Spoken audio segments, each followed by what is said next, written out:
Fried rice. I already made one batch. I'm making a second batch. And I'm using 2 capfuls of extra virgin olive oil.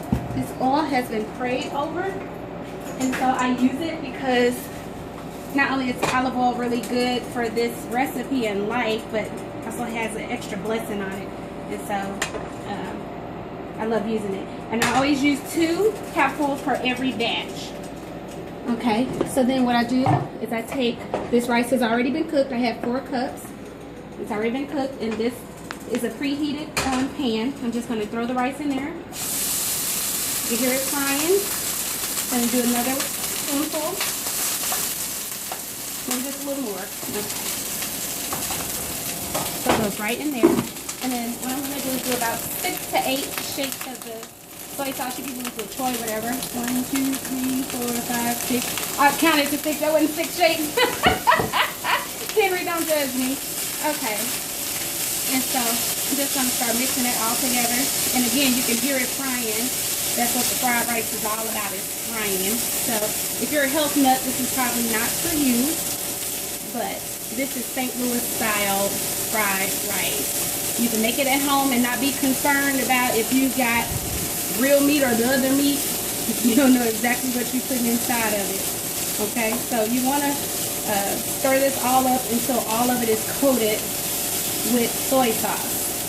Okay, so it should be coated fully and thoroughly. I don't know what I was saying there. Thoroughly on all of the grains. Okay, and then I'm going to add some browning sauce, like a dollop of that. And that's going to give it that extra brown color that we like to see on our fried rice in St. Louis. It's going to give it that darker look. And so we're going to just toss that around. It has a good flavor to it, the browning sauce, but it also gives us the color that we like. Oh! I poured in too much! That was way too much. It's gonna be super dark. That's alright, we like dark skin, light skin, medium skin. What you say, Henry? So look at all them dark pieces of rice. Yeah. And we can always add, you know, more rice to it. It's always possible to add more rice, but it has a good color because we're going to keep mixing. The key to this is you got to keep stirring. You know, don't stop stirring. You know, you from St. Louis can't stirring and stirring, but don't stop stirring the rice. It needs to keep moving for the most part. Okay. Now what we're going to do is add in some onions that were already pre-cooked. These are some red onions. That were pre-cooked. You can use white onions. It's your preference. I'm going to stir those in, mix them up, make sure they are evenly distributed through the rice. And if you pan over to there, there's the first batch of rice. Looks really good. We tasted it. Tastes really good. And so you don't really need a lot to make the rice. You just got to know what to put in it. Okay. So then we're going to take some of the shrimp that's already cooked.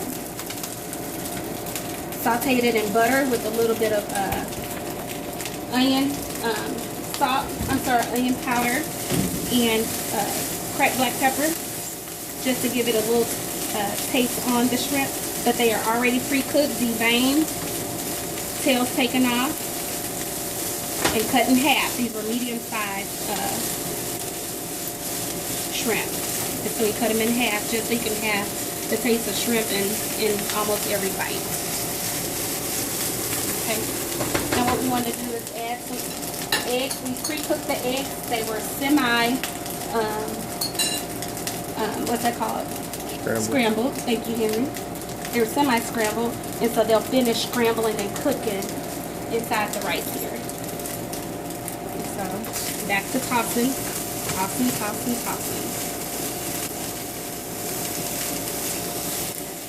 Now you can use any vegetables. You can use green peppers,